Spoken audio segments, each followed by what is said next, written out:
you in the mic. He's on mic 3. Say hi now.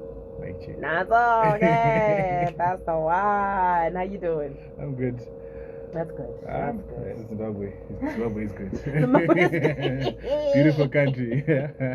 Yo, wait, now please. I like my job. Everyone is good. Zimbabwe's good. Everyone's great. Everything is great. Okay, I'm slightly distracted because there's so many cameras. Lord, the cameras. You know, the reason I got into radio is so that I can rock up here in my pajamas and talk nyayas to people, and people don't even know what's happening on the other side. But no, 1, 2, 3, 4 cameras in studio, guys. What is the need? So please make sure you go over to our socials on Facebook, Happy Talk 100.4 FM, on Instagram, on X. Make sure you go there so that you can see the beautiful people in studio who are going to give you the information. And on the line, he's not with us today. I don't like that phrase. It makes it seem like a person's like a goner. He's not in studio today, but he's on the line. Tafadzwa, hello. We're good. You sound so cheery. I was so worried. But over the phone, you might sound different. But you're still on it. How's Bulawayo? Really? Really? That's good. That's good. So when are you gonna come back?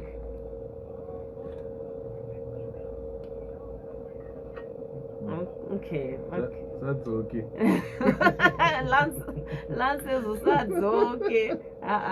He speaks for himself, please. I'm gonna need you to come back, please. So I read something very interesting about in market share, hybrid vehicles increasing. Do you want to tell us a little bit about that? That's very interesting. I think we've been talking about hybrid electric vehicles for a very long time, and also electric vehicles on this segment. And what's interesting is what's happening out there in the world. Yes, these vehicles are not yet a conversation or a common conversation piece, maybe here locally in Zimbabwe, maybe here at the continent of Africa. But what's happening in Germany right now is that hybrid electric vehicles have reached an all-time high when it comes to market share. We now find that hybrid electric vehicles now occupy nearly, or rather just over a quarter of all new vehicles bought in Germany. Now that's a very big number. This way, Germany is known for making the big powerhouse vehicles. We have your Audi, we have your BMW, and we have your Mercedes-Benz. These vehicles are associated with power. They're associated in most cases with luxury. And I also forgot, sorry, to come back, VW, which is also a very big brand from Germany as well.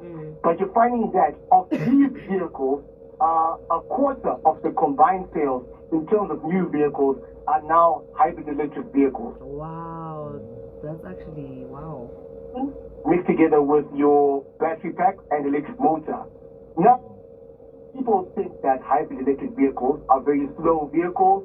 They don't have power. They're just there for fuel efficiency. You can't really use them for SUVs or performance vehicles, but that's no longer the case. The reason why this number is so high is because hybrid electric vehicles are now starting to become a part of every segment of the motor car category. So you have them in the compact cars, you have them in your compact SUVs, you have them in your large-scale SUVs, you also have them when you come to extra-large SUVs. So these are cars that most people will purchase for either individual or for family use. And then, of course, at the extreme end, you have your performance people who traditionally prefer very big petrol or diesel motors to do all the functions that are performance-based that they enjoy. But now this is being taken over by hybrid electric technology. Now, what's interesting about this is because of such high numbers of adoption with hybrid electric vehicle technology in Germany, and this is just Germany, let's translate that to Europe as a whole. If this is the same numbers, that means that manufacturers need to adopt or put in place systems of manufacture that make it easier and cheaper to build these vehicles at scale. Yeah, and that's good news for us, right? Very good news for us. It means that eventually hybrid electric vehicles will become very cheap for us here in a local context or as a continent, and we'll find our shift towards that.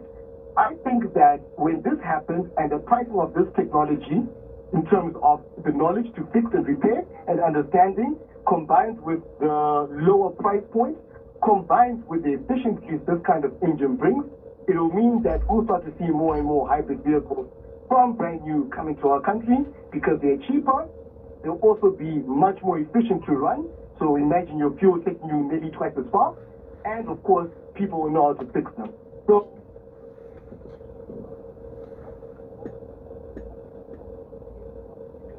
like it or not, the scale and the number of these vehicles being manufactured means that they are going to find their way here, and we need to start understanding them and also benefit from them. That is so interesting. I like the point that you said about we need to start like making way, like trying to get ready for them here in our economy, because I will never forget that number that you gave. I don't know if it was you or Lance, but when someone was asking how much it costs to charge an electric vehicle and how many kilometers it can take you, and you said $9. I cannot shake that number out of my head, but I can go to Bulawayo for $9 with Nana.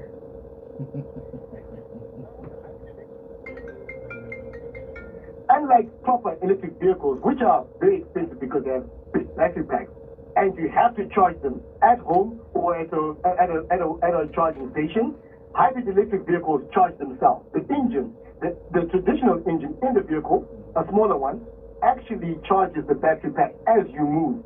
So imagine this. Maybe you need, let's just call it 30 liters to come to Bulawayo. If you have a hybrid electric vehicle, a decent size car, let's just say something in the order of a mid-sized sedan or mid-sized SUV, you probably need maybe about just over half that amount of fuel. So about 16 liters to travel all the way to Bulawayo. Where but there's no compromise on the speed you're traveling at. There's no compromise on the power in terms of dealing with the range, ups and downs, but you don't have to charge the car with an external source. It's all done with the vehicle itself. Now imagine that's really efficient, and that's actually a very attractive option. If the technology comes and it's cheap enough, why would you buy a traditional vehicle over hybrid electric, if that is the case? That is so interesting. I wonder what that means for all these fuel stations that are popping up. So what I want to know, you mentioned that people, they didn't really rate electric vehicles because they were worried about it compromising the performance and whatnot, right? So for as far as I remember, they were just, the vehicles that we know, the fuel operating vehicles, and then just electric vehicles. I'm curious why they decided to make it a hybrid. Was it maybe to address that concern about the performance? In the two, you get a bit of the old and a bit of the new all in one. So it takes strength from both sides. Now let's talk about the traditional based fuel, petrol or diesel engine. There's a certain degree or an expected amount of torque, performance and power that comes out of a certain size of engine. Now, if you take, say, a big engine, let's take a performance vehicle, a 3-liter performance V6 vehicle. Let's just take that as an example. Can we make it V8? Yes, thank you. We'll use a certain amount of fuel, which is a lot, but it will give you a large amount of output. That car will be very powerful, accelerate very quickly. Most people will say it's a very exciting car to drive. But let's say you're a person who wants all the thrills but don't want to use nearly as much fuel to achieve that same goal. You plug together with that engine, or a smaller version of that engine, the hybrid electric component, which is your electric battery and your electric motor. Now, think of it this way. With electric motors, it's instant torque. So power and torque are delivered instantly. The second you put your foot down, the power is there. And this takes care of any lag that there might be in the traditional engine. And once it reaches a certain speed or a certain power performance, the traditional engine then takes over, maintaining the same performance or enhancing it. So those two working together actually means that to go faster or to have a higher performance engine, you no longer have to have a big, heavy engine. You can have a much smaller one, paired together with the hybrid electric power plant, that's the battery and the electrical motor, but still have the same output in a lighter vehicle, which actually enhances performance. Which is actually great for carbon emissions, right? Yay.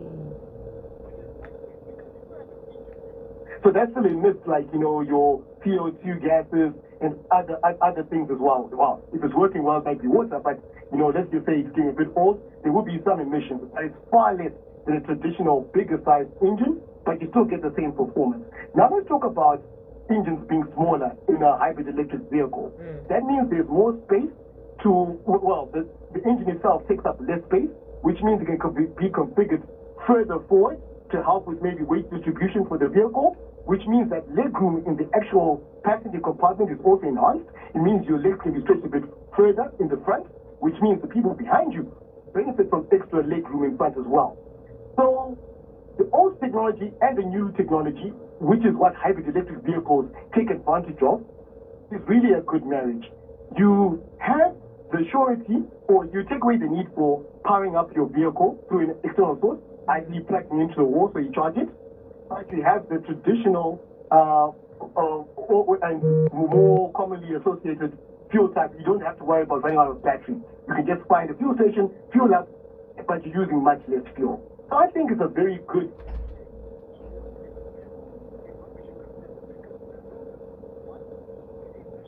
in that you use less fuel. 2, actually these vehicles have more power and performance. And 3, the cost of them are coming rapidly down, which means the long-term cost of ownership is far, far less.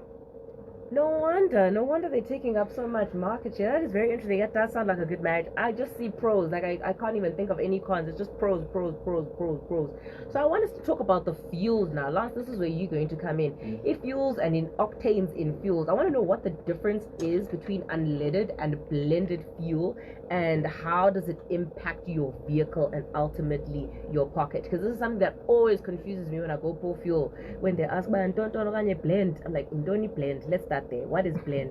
They don't even know how to explain what it is. I'm just like, do I want blended fuel? Like, I want the pure thing. What is it? Please demystify it for us. So that fuel octane, right? When we're talking about fuel octane, the fuel octane rating in a fuel is the unit of measure of a certain tolerance a fuel should have. Right. So when we're talking about that, remember we've got various setups when it comes to the ICE engine, which is the internal combustion engine, right? So we've got the low compression, which is the day-to-day car we have. We've got the high performance cars. We've also got the turbo cars as well. So all these 3 cars can't be using, 3 engine setups can't be using the same kind of fuel. Because it varies. So if you go to developed countries, South Africa, even Europe, you always see an option of fuels. You hear people saying 95, 85. So that is the octane rating of the fuel itself. You see. So now, when we get to unleaded and blend, right? Unleaded fuel simply means a petrol that has less lead content in it. Hence the loose term unleaded. Lead is really harmful for the environment. You see. So now with blended fuel, you can actually get unleaded fuel which is blended by an additive. Right. So here in Zimbabwe, like back in the 60s, 70s when things were bad, they introduced an ethanol plant, right? And they managed to fuse normal petrol and ethanol to achieve more volumes, because the country was under sanctions and all that stuff. So this is where the blending comes in, because blending actually makes it a cheaper fuel, but it has got its cons, because the more you blend fuel, the less octane rating you have. Okay, let's talk about this octane, because by my understanding, the octane is in a group of chemicals that are alkanes. And all I know about them is that they've got just a single bond between the carbon and the hydrogens. How does that relate into fuel? So with fuel, we're talking about, remember I said compression ratio. I'm just going to go a bit into that. So what then happens is when the fuel explodes in your engine, right? The energy produced by the explosion and is what determines the power of the engine, right? So now the lower the octane rating, the less the explosion is going to bring. You see, so this now is very, very how can I say it, contributory to the certain type of engine that you have. Right. So I like using examples. Let's use cars as an example. You have maybe a Toyota Vitz, right? It's got one is Z engine, which is a 0.9 liter engine. This engine is rated at maybe 72 or 80 horsepower, right? For what it is and for the body, right? So this car maybe when is manufactured from Japan or whatever, they actually consider the kind of fuel that you need to put in the car before the car is even manufactured. Really? Yes. So now the biggest problem we're having here in Zimbabwe, right? Back in the day, when we used to have a certain octane rating or a certain unleaded fuel, basically the fuel was catering for the cars that we had. Because remember, we used to have our own cars which we used to assemble here locally. Really? Yes, we used to have Mazdas, we used to have Ford, all that stuff. So now when they were manufacturing or assembling these cars, the fuel type that we had for the region was considered because it was a region specific car. Now what we're having now is a problem here in Zimbabwe is we are importing cars from all over the world. That use all kinds of different fuels. So some people are importing cars from America, some are England, Australia, So now imagine all these cars are coming in to the country, right? And unleaded blended fuel. So this is where we're having issues whereby cars are suffering premature deaths. Exactly. So this is where you see now the EV people are coming in and attacking the local petrol market, because an EV is not really compatible. Exactly, not affected by fuel quality. Okay. Exactly. So now we're talking about that. Wait. Tafasa just got a question. And just a question as well, Lance, maybe just to help the listeners out there as well. What are the common problems? Like, let's say one was to import a vehicle, and this vehicle is not compatible with, say, the blends that we offer in the country. Yes. What would be the common telltale signs that this car, the blended fuel you're putting in it, is not good for it? What problems or what signs will they see that this fuel might be causing an issue or has caused an issue? So I think a lot of our listeners have experienced an engine check light after they fueled the car at a certain service station. Yeah, does that mean something? It does mean a lot. Your car is just like coming alive. Your car is letting you that there's something wrong. So now, sometimes when you put your car on a diagnostic machine, it says maybe cylinder left bank lean or rich. This is simply your car telling you that the fuel that we've burnt, the residue that was burnt, is not okay. Something wrong. Wow. So we tend to just ignore this and we just clear the codes. We just keep on clearing the codes and stuff. So what you're going to have is a premature wear of the engine. So instead of the engine to last 500,000 Ks, you're now lasting maybe 150,000 Ks. Yeah, that's a big difference. Exactly, because of the fuel type that we're having as well. So what should people know about it and like how it impacts their decision when they're purchasing the fuel? So I think we've discussed this a couple of weeks back. Every car, right? When you buy a car, when you open your fuel cap, if you go to your fuel cap, those little words that are there. Yeah, those words actually. Those mean something ratings, too. Exactly. So it tells you what kind of fuel that you need. Most cars are written unleaded fuel only. Right. So first and foremost, what you need to consider is in Europe, lead is what's banned. Because of carbon emissions. Exactly, and the fluorocarbons and all that stuff. So automatically you can't use that kind of fuel. First, because it's not allowed. Secondly, the octane rating is not going to be what the car was designed for. Okay. Yeah. So as a user, and now you've got your car, you're in Zimbabwe already. There are additives that you can buy to add into your fuel. Maybe if you got a quarter tank or full tank, you buy an additive, what we call an octane booster. Oh. Yes, you can buy an octane booster, you can buy them locally, you can buy them from South Africa, and you add according to the instructions on the octane booster. And this actually helps. Who's adding? You as the vehicle owner, or do you give it to your responsibility? Like I said, your car is your responsibility. Sure.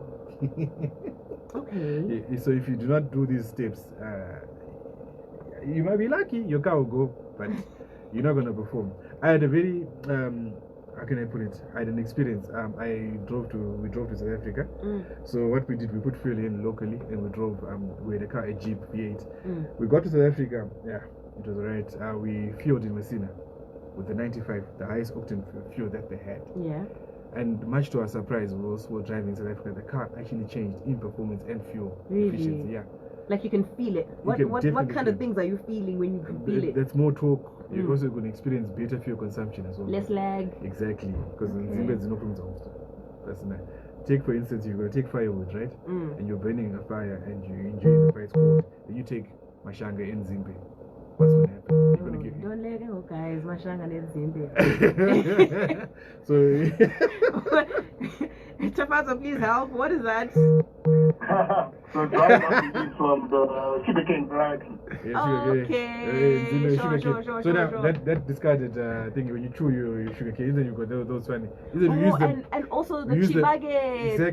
Exactly. So we use those things to start a fire, right? But not maintain the fire. Okay. We use firewood to maintain the fire. Those we just use because they quickly burn out. Yeah. Same thing, same concept with the ethanol. Exactly. Okay. In the world of like performance, you know, like donuts, spinning, cars, do you think there's room in Zim for like high octane fuel? We need high octane fuel when it comes to performance. You cannot run away from that. I'm a spinner. We do burnouts and all that stuff, right?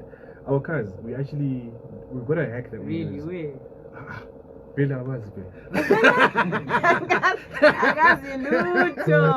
need to tell me where are we spinning? You don't know.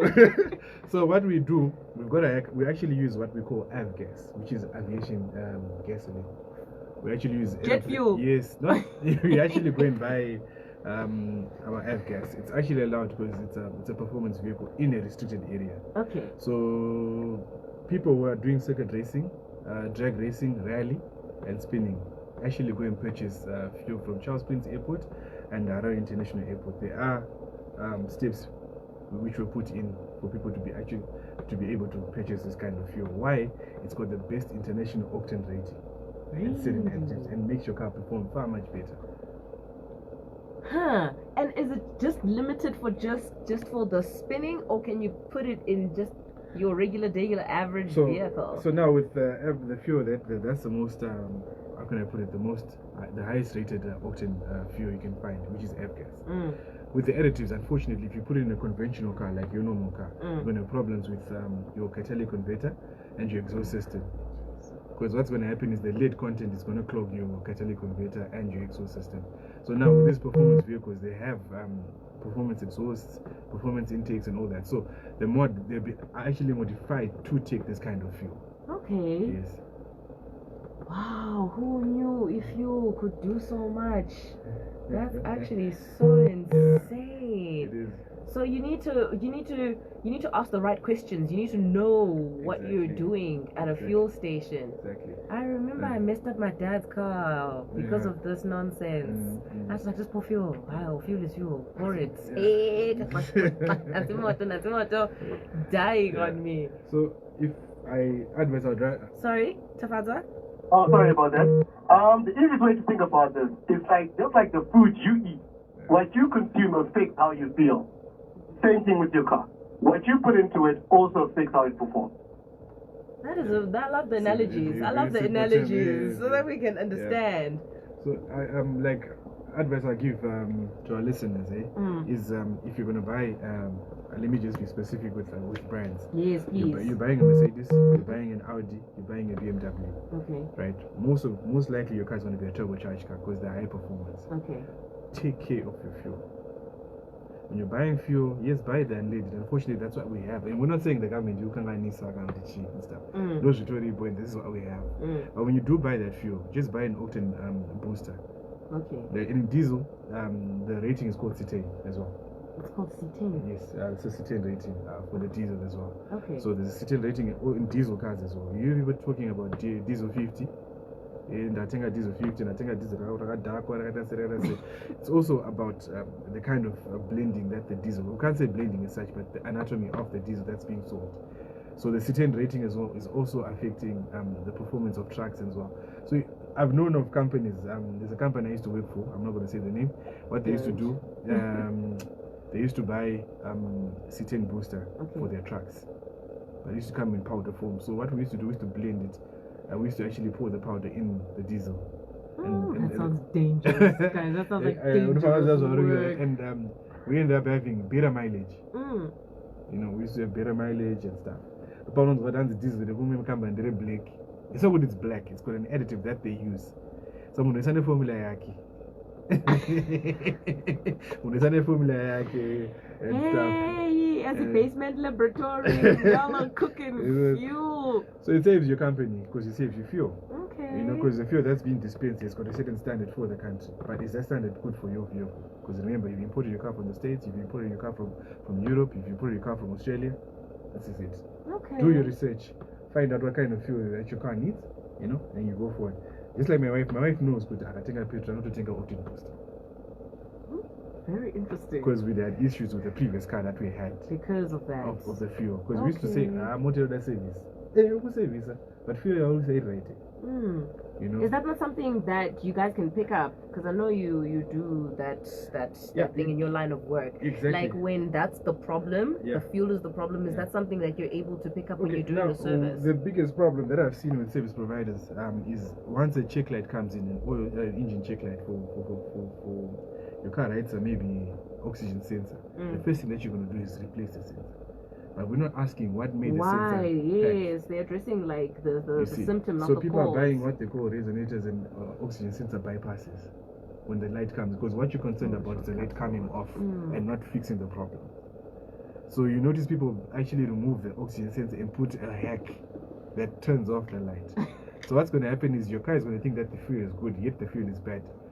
And that's it. And then you see the problem. That's why you said you don't track an engine. But I track an engine, motor guy, 2 years. These are the kind of things that happen. I admire people that hack their cars, though. I must say, my dad used to be so annoyed with the seatbelt sound. I don't know what he went and cut in the engine. Next thing, the car is just quiet. I'm just like, hi, but what happened? This is the volume. I'm just like, no, I took care of it. I handled it. Okay, so if you have any more questions with regards to fuel, maybe you're worried about your car, you want to know more about the kind of fuel that your car uses, please do not hesitate to ask Lance. You're on WhatsApp 0719 100 404. But let's get into the highway code question for today, and it is: what classification do road signs depicted mainly in black and white fall under? Hey, Chirungo here is very. Let me try to simplify it. The road signs that are in black, what are they classified as? Yes, that one. What are they classified as? The road signs that are usually written in black. If you know when I'm on the live, just write it there in the comments. Let us know, what classification do road signs that are in black and white fall under? If you know the answer, you know the WhatsApp number is 0719 100 404.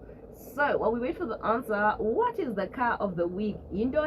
What am I looking at right now? I don't know if you can see this. Look at this.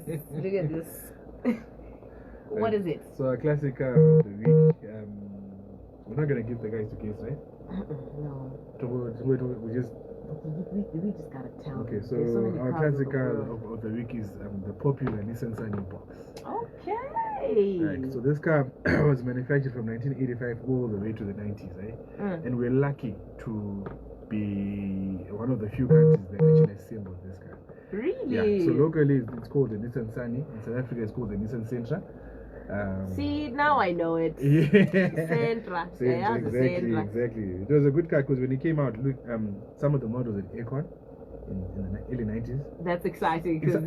Now Aircon is a norm, but back in the day it was, a plus for a Japanese vehicle. And they had 1.3 liter engines and 1.5 liter engines. And they're quite nippy for the day. Most robberies were done with the with these guys. Tomato was saying something. Tomato, what do you say? No, these cars are legendary, and Lance is right.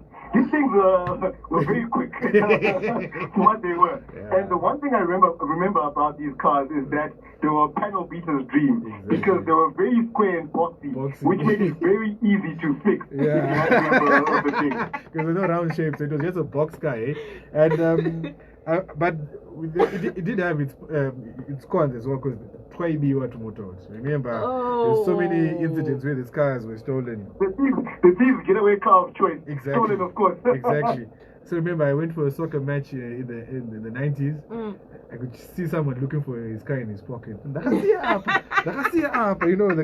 guy goes, so basically, it was the VW of back then. Yes. Because the way VW gets stolen now. So yeah, they came in stylish colors, because for the first time locally, we found our cars having metallic colors, because the Sunny had the metallic gray, the metallic blue, and the metallic maroon. And they're really nice, these cars. Yeah, and that cream color that never made sense, but everyone likes it. The yellow one. That's a nice car. It's called nude, guys. It's a nude shade. Please. They were ahead of their time. It's just like calling Nancy Pinky on the fushi. Chichocho. Pinky. Hey, it's different. You gotta differentiate. It's not just white. So yeah. Eggshell white. Up to now, I've noticed there's a Team Sunny locally. Big up to Team Sunny.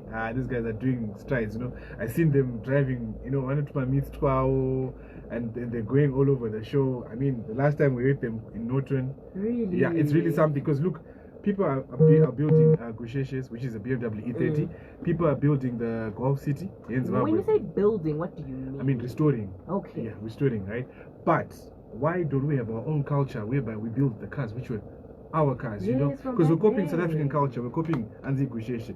So Masani Lutinema's Taylor, I find them as the B600, 20 Sandwell.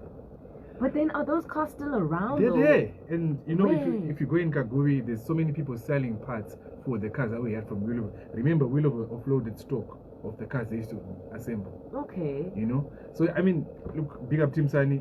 Keep on doing what you guys are doing because you make us proud. It is our car. So even if I see a Golf with the South African plate, I mean, Chatomama copycats. I'm sorry for saying this, but no, you know, call them out. I respect car culture here and there. Even the BMW guys respect. But you know, Team Sunny, I want big up because I know me, the more that they do, the Team 323 as well. Proudly Zimbabwe. Proudly Zimbabwe. Yeah. Okay, so we got some answers on the WhatsApp for the highway code question. If you missed it because you've just tuned in or late, but I'll repeat it for you. I had asked about what classifications do road signs depicted in black and white fall under, and uti add more. The class is informative science. Nangu Winston Rodney, it is informative science. Nangu no Peter, Peter, this is not the answer, but thank you for partaking. It is regulatory science. I didn't even know there were different classes of science. I just be driving. Ow. Yeah, guys, today was just like a learning day for me. I just learned all kinds of things. So yes, that is the answer. First schedule, class C, informative science. Do you guys know what other category of science there are? Just quickly tell me. Informative science, regulatory science, and informative science, and command science. No regulatory. Oh, yeah, I thought I could wing it. Command science. I think it's just 3 classifications. I think that's it. It's informative, regulatory. But yeah, I'll need to come back with the answer next week. All right. Come back with the answer next week so that I can know. All right, that brings us to the end of this segment. There's like 11 minutes left until the news at the top of the hour. I didn't receive any questions with regards to people's cars. I think you gave them quite a comprehensive information, Lance, about the kinds of cars. I really was not aware how important the kind of fuel is that you put in your car. Like, I really didn't know. Just to add on, isn't we so gadgety when I'm to my gadgets, to my phone, iPhones, and if you really love your car and if you're a car guy, it's important what we call an airflow meter or an airfix meter. They range from $50 all the way to $1,000, right? But it's a small car device. That's a big range. Yeah. I mean, if you're protecting a car, an $80,000 car. Okay. You know, that is something. It's doable. Yeah. So when you're moving in your car alerts you. Or even buy a diagnostic OBD2 machine that you can just put onto your... Is it not the one we were talking about last week? Yeah, but not the engine management system, but it's a smaller unit that you can buy. There's one for $10 that you can connect to your phone. An Android phone. You just connect it to your OBD port. As you're driving, it gives you live data streaming of what your car is going through. The kind of fuel. You know the woods at 11 o'clock.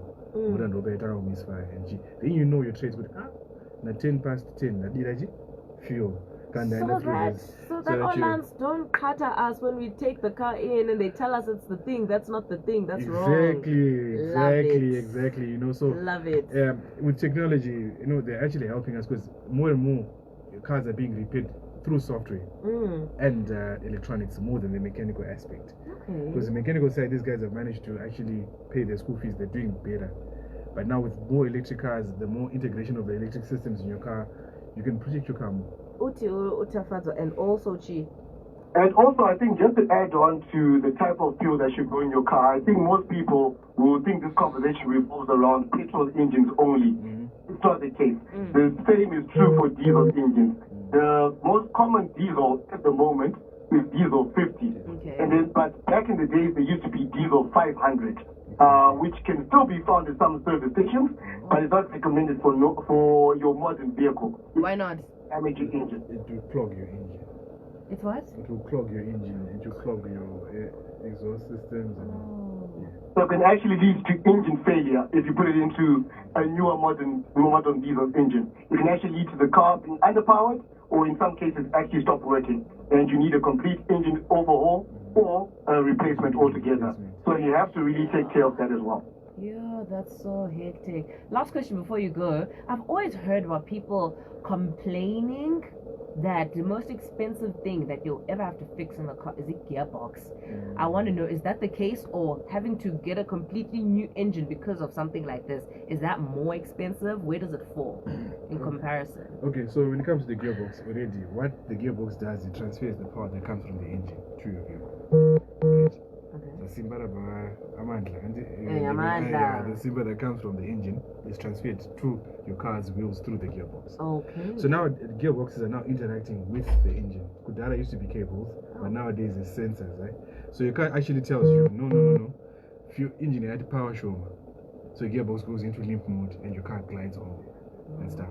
So what then happens if there's constant irregularities coming from the engine, your gearbox is bound to pack. Yeah, so together, they will fail together. Exactly, And it's double trouble. That's why you see beautiful cars are parked in repair shops, and you're wondering, what happened? This is what it is. This is what, yeah. Wow. Every time you guys pull through, it's such an informative session. Thank you so much. Yeah, you're welcome. Someone is asking for your number, Lance. My number is 0775 0775 981 981 647. You can get in touch with us. We can assist them here and there. I think maybe you touched on a problem that they're experiencing. You touched on a problem that they're experiencing. Tafato, thank you so much for making time to honor your commitments, even though you are not here. Not a problem at all. Always happy to talk about cars and always happy to try and inform people. Thank you so much. I'm going to let you go so you can be as you were doing whatever it is you're doing in Bulawayo. Alrighty, please bring me something nice. Bye.